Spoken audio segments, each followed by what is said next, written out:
Bueno, agradecer a la Sociedad Española de Epilepsia por invitarme a participar con un tema de gran relevancia. Hablar de las apneas del sueño en los pacientes con epilepsia significa hablar de un tema súper importante, como decía, con relevancia, en un tema probablemente con un infradiagnóstico. ¿Y esto por qué sucede? Porque los pacientes cuando vienen a nuestra consulta probablemente no nos cuentan todo lo que están padeciendo como un síndrome de apnea e hipopnea durante el sueño. Nos dan cierta clínica que muchas veces son sutiles, nosotros no la sospechamos, no profundizamos, por tanto hay esas dos vertientes. Y el problema es muy importante, ya que tiene alta comorbilidad cardiovascular y en muchos de estos pacientes pues el problema puede ser reversible y ese es el tema importante. No tengo ninguna intervención con alguna casa comercial, ya sea de fármacos o de productos sobre esta ponencia. A veces vemos la vida distorsionada y así lo ven nuestros pacientes, pero a veces esta distorsión está hecha a propósito, como este edificio que está en Dubái y que sabemos que es el edificio con una inclinación pues, que está en los récord Guinness, ¿no? Incluso mayor, hecha a propósito que la Torre de Pisa en Italia. Y así vemos otros edificios que han sido pues hechos a propósito. Sin embargo, la realidad de nuestros pacientes que nos cuentan una distorsión que a veces nosotros no nos detenemos y lo tratamos con fármacos, cuando eso necesita y amerita otra atención. Voy a seguir esta secuencia y para empezar la definición. Yo creo que todos conocemos la definición, que son episodios recurrentes de limitación de paso de aire produciendo apneas e hipopneas que van a influir en la saturación con la desestructuración de la arquitectura del sueño, con las consecuencias que esto va a conllevar, principalmente a nivel de síntomas con sensación de falta de cansancio, alteraciones del estado de ánimo, alteraciones de problemas de memoria y del estado de ánimo, que como decimos muchas veces, si van al médico de cabecera van a recibir un tratamiento con una benzodiazepina porque no pueden dormir o con un antidepresivo, agravando más este problema. Si nosotros vemos la relación clínica que tiene esto, es impactante. Ya nosotros podemos ver que es un tema infradiagnosticado por las dos cosas que hemos dicho. Los pacientes nos cuentan unas cosas que nosotros no profundizamos, pues tengo sueño, tengo cansancio, pero vale, pueden ser los medicamentos, puede ser la misma crisis, ¿no? Y no profundizamos.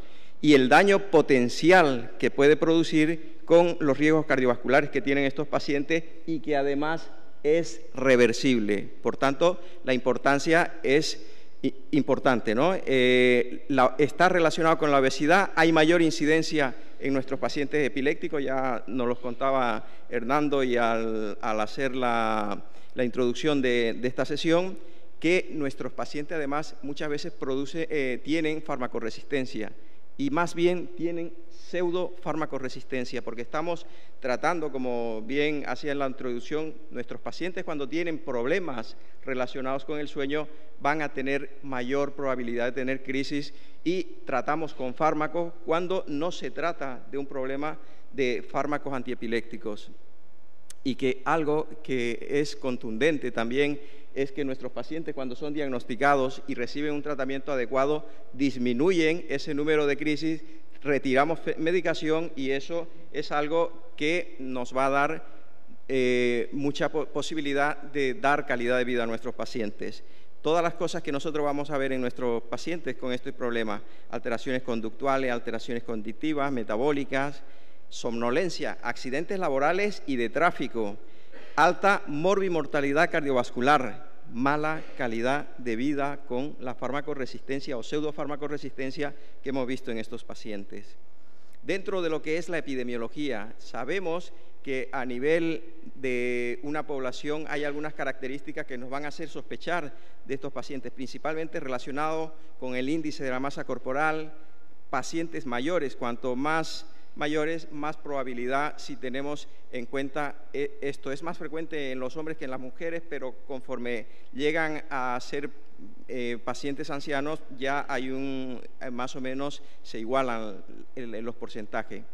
La población española tiene alrededor de un 7% de pacientes con SAOS, de los cuales hay apenas diagnosticados un 20, un 30% y en tratamiento con ello. Pero si ya vemos nuestra población epiléptica y que tiene síndrome de apnea y hipopnea durante el sueño, si vemos a los pacientes que están en la consulta fármaco resistente, hasta un 30% de ellos tienen el perfil de tener síndrome de apnea y hipopnea durante el sueño. Por tanto, tener en cuenta esta población. Si vemos los factores de riesgo, yo creo que todos conocemos el perfil de estos pacientes. Un índice de masa corporal elevada, el perímetro del cuello más de 40 en los hombres, roncopatía, con antecedentes que incluso ya la familia viene contando, que se observan que se quedan como parados, que lo que nos están describiendo son cuadros de apneas, ¿no? Es más frecuente en el hombre, que conforme pasan la edad de 30 años, 40 años, 50 años, pues hay más probabilidad.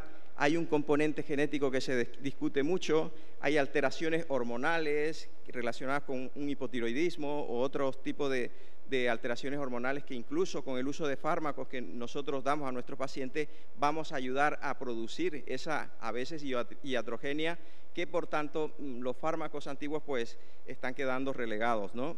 Las alteraciones, la relación con el tabaco y el alcohol, que tenemos que tenerlo en cuenta.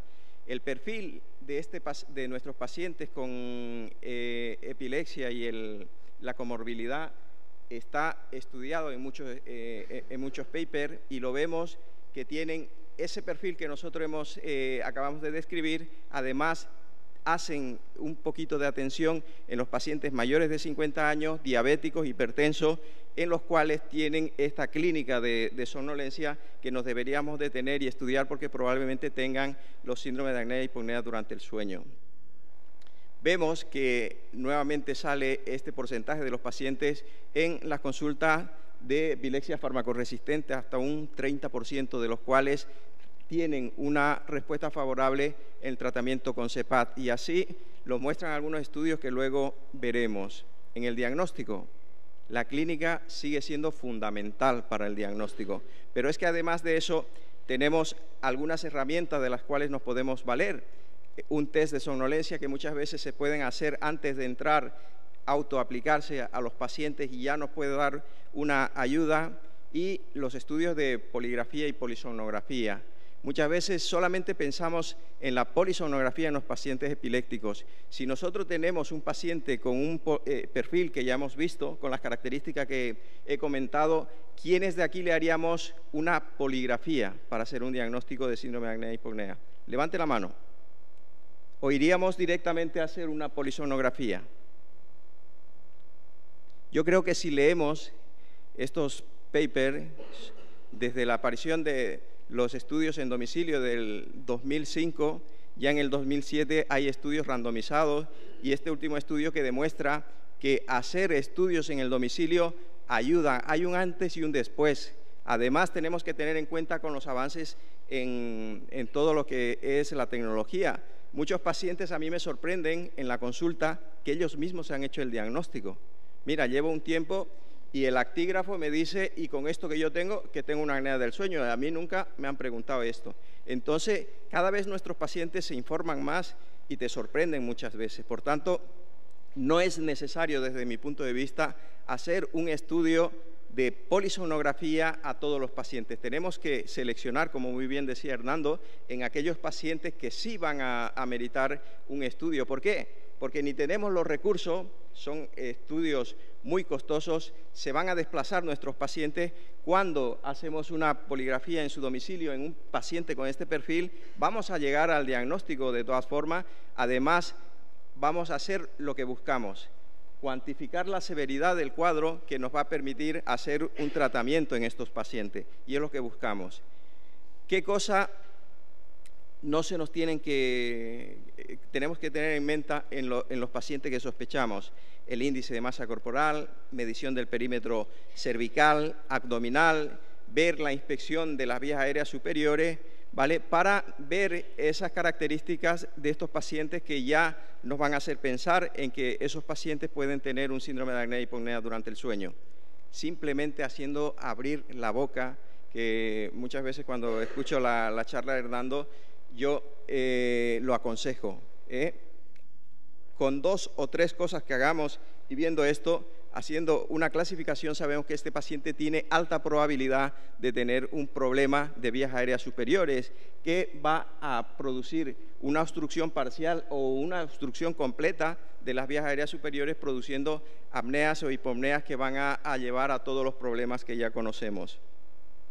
A veces estos test, el test de Edwards que todos los conocemos, que son autoaplicables y que si tienen una puntuación más de 10 ya tenemos que estar pensando en detenernos un poquito y ver qué es lo que está pasando en ese paciente, ¿vale? Para llegar a un diagnóstico que pueda ayudar muchísimo. La constelación de signos y síntomas que tenemos en estos pacientes es grande. Los ronquidos, las apneas que ya, si empezamos a preguntar, la familia nos los cuenta, pues ronca y a veces incluso se queda traspuesto, le tengo que tocar, te están contando que tiene apneas. La sequedad faríngea que dice, usted cuando se levanta tiene que tomar agua, así dice, hombre, claro que sí, porque tengo la boca seca como un zapato, ¿no? Alteraciones conductuales, alteraciones cognitivas, alteraciones de reflujo gastroesofágico, tienen taquicardia, sudan por la noche y son cosas que a veces las dejamos pasar. Si vemos esto, las alteraciones de la vía aérea superior con los ronquidos, la apnea y la hipopnea, van a llevar a algunas alteraciones, una serie de signos y síntomas que van a producir la activación del estrés oxidativo y lesión endotelial en estos pacientes, con la repercusión de riesgos cardiovasculares que tienen estos pacientes, tanto produciendo problemas a nivel de infartos cardíacos, infartos cerebrales y otro tipo de problemas que podemos prevenir en nuestros pacientes haciendo un buen diagnóstico. La fragmentación del sueño y algo que decían al inicio, nuestros pacientes que duermen mal disminuyen el umbral de sueño y producen una pseudo-fármaco resistencia. Esos pacientes muchas veces tratamos con más fármacos cuando no es necesario. Estos pacientes tienen alta mortalidad, tienen alto índice de accidentes y gastamos más dinero en estos pacientes, por tanto, pues es un problema que tenemos que tenerlo en cuenta. Si tenemos que hacer un resumen de esto, nuestros pacientes van a tener una falta de control de la epilepsia, mayor comorbilidad y mortalidad y peor calidad de vida. Si nos paramos a analizar estos pacientes con epilepsia fármaco resistente, vamos a ver algunas características de estos pacientes. Por lo general son pacientes con bajo nivel socioeconómico, poco ejercicio físico, un sedentarismo que asociado a la mala alimentación que estos pacientes suelen tener, van a llevar a una obesidad y una mayor uso de fármaco. Es una pescadilla que se come la cola y lo vemos en nuestros pacientes. Esto ya lo ha estado explicando muy bien Hernando, cómo tenemos un paciente que duerme bien y una fragmentación del sueño con todas estas alteraciones que producen y que pueden estar relacionados tanto con la misma epilepsia, con alteraciones de insomnio, parasomnias, síndrome de piernas inquietas, movimientos periódicos de piernas inquietas que muchas veces no nos detenemos a analizar y que llevan a una fragmentación del sueño conjuntamente con el síndrome de apneas y hipopneas durante el sueño. Esto también lo hemos visto para que vosotros veáis más o menos la evolución de cómo en vigilia, aquí hay entrada en sueño con movimientos oculares, todavía tenemos la electromiografía presente, que como vemos cuando va entrando en sueño va disminuyendo, esos movimientos oculares desaparecen, aparece más actividad lenta con la presencia de los complejos K y los spinles, y aquí pues ya un sueño en fase REM, no hay tono muscular, hay estos movimientos sacádicos y ese trazado electroencefalográfico que nos hace recuerdo de un paciente que está despierto. Y esto lo hacía la pregunta que ya la han contestado, ¿no? Hernando y el compañero que preguntaba. En las fases iniciales del sueño no REM, pues vamos a ver esta mayor cantidad de actividad epileptiforme, y en la fase REM, efectivamente, cuando hay esa actividad es más localizadora, ¿no? El manejo de estos pacientes es súper importante. Yo siempre le digo a mis pacientes, tenemos dos cosas que son fármacos y cosas que no son fármacos, cosas que tú puedes modificar con algunos mensajes que te voy a dar. El control adecuado del peso, que muchas veces no es fácil en estos pacientes. Entran en un circuito en que se ponen a hacer dietas, no saben cómo hacerla, entran en un cuadro de ansiedad, en vez de perder peso, ganan peso y te lo cuentan, y por tanto muchas veces lo que tenemos que hacer es enviar a un nutricionista para que tengan un apoyo en estos pacientes, ¿no? La actividad física, que son cosas, pues muchas veces yo le digo, pues menos plato y más zapato, ¿no? Pero eso muchas veces no es fácil que lo entiendan. La valoración por el otorrino, que muchas veces es importante en esas alteraciones de vía aérea superiores que tienen, y el tratamiento con CEPAT. Estos pacientes, hasta un 30% tienen una mala adherencia al tratamiento con CEPAT. Muchas veces, a pesar de que cada vez hay mejores equipos que nos hacen más fácil el tratamiento en estos pacientes, sin embargo, hay aquellos que somos incapaces. Y yo le digo a aquellos que dicen, yo a medianoche me lo tengo que quitar, a aquellos pacientes que usan el CEPAT más de 4 horas o alrededor de 4 a 5 horas, es suficiente a nada. Pues te lo quitas, vale, ¿a qué hora te has acostado? A las 12, te lo quitas a las 5, pues magnífico, no pasa nada. Pero darle una chance, porque si nosotros somos muy enérgicos con ellos, se quitan el equipo y eso es más contraproducente. Valorar el tratamiento de nuestros pacientes. Muchos fármacos hacen que tengan ganancia de peso.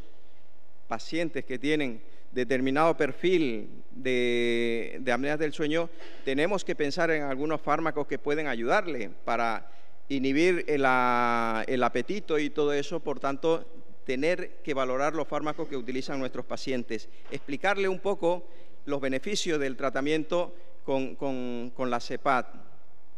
Y fijaros, los pacientes que utilizan el tratamiento con CEPAT disminuyen la frecuencia de las crisis con P significativa en relación de aquellos que no lo utilizan. Y esto lo vemos en todo tipo de pacientes y no depende del tipo de la semiología o el tipo de las crisis. Por tanto, el tratamiento con la CEPAT pues, es súper importante. Por tanto, si tenemos una adherencia adecuada, vamos a tener un paciente con una calidad de sueño adecuada, una cognición, van a mejorar esas alteraciones, y ellos lo dicen. Muchas veces, un ejemplo que me puso un paciente que se me ha quedado mucho es, oye, cuando yo lo comparo como cuando yo estaba en la autovía con mi coche en tercera, me he puesto la máquina y ahora voy como tengo que ir. Y eso lo dicen porque se sienten diferentes. Control adecuado de las crisis y evita el uso de fármacos innecesarios. Por tanto, y ya estoy terminando, decir que es un problema infradiagnosticado, porque nuestros pacientes nos cuentan, nos dan algunos síntomas que son muy sutiles y nosotros no profundizamos, porque no lo sospechamos, tenemos que sospecharla.